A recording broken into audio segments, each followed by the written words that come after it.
Question कह रहा है what criteria do we use to decide whether something is alive. यानी कि क्वेश्चन हमसे पूछ रहा है कि ऐसा कौन सा क्राइटेरिया लें या फिर ऐसा कौन सा प्रोसेस लें किसी भी ऑर्गेनिज्म के अंदर जिससे हम पता कर सके कि हाँ कि अलाइव है या फिर ये जिंदा है या फिर ये सजीव है। तो इसका आंसर ये है कि आमतौर पर हम कोई भी जो विजिबल मूवमेंट है, जैसे अगर हम बात करें वॉकिंग है, ब्रीदिंग है, ग्रोइंग है, यानी किसी का चलना है, सांस लेना है, उसका ग्रो करना है, इस जो पैरामीटर इन पैरामीटर को हम एज ए यूज कर सकते हैं कि वो अलाइव है या फिर जिंदा है या नहीं है, यानी कि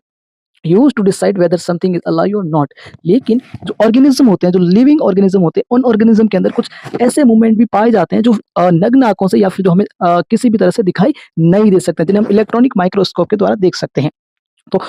उन जो वो मूवमेंट है उनको भी अगर हम कंसिडर करें तो एक तरह से हम उसको लिविंग ऑर्गेनिज्म मान सकते हैं। लेकिन इन दोनों में जो है, जो सेकंड वाले ऑप्शन है, जो हम किसी भी जो हमें उसे नेक्ड आई से नहीं देख सकते, तो हम ऐसा क्या क्राइटेरिया यूज करें जिससे हम नेक्ड आई से भी देख सकते हैं। तो इसका जो मेन जो इंपॉर्टेंट जो फीचर्स है या फिर जो क्राइटेरिया हम ये मानेंगे, ये presence of life process. Life process का मतलब ये हो गया जैसे कि किसी ऑर्गेनिज्म में न्यूट्रिशन हो गया, जो लाइफ प्रोसेस में न्यूट्रिशन है, एक्सक्रीशन है, रेस्पिरेशन है, इस तरह से जो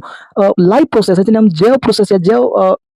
लाइफ प्रोसेस कहते हैं, उस प्रोसेस को एज अ फंडामेंटल क्राइटेरिया हम यूज कर सकते हैं किसी भी ऑर्गेनिज्म के अंदर डिसाइड करने के लिए कि वो अलाइव है या फिर नहीं है। तो यानी कि इस क्वेश्चन का आंसर ये है। और लास्ट एंड फाइनल हम ये बात करेंगे, किसी भी ऑर्गेनिज्म अगर उसके अंदर लाइफ प्रोसेस प्रेजेंट है, लाइक न्यूट्रिशन हो गया, रेस्पिरेशन हो गया, ट्रांसपोर्टेशन हो गया, इस तरह का लाइफ प्रोसेस अगर उसके अंदर प्रेजेंट है तो हम उसे अलाइव मान सकते हैं।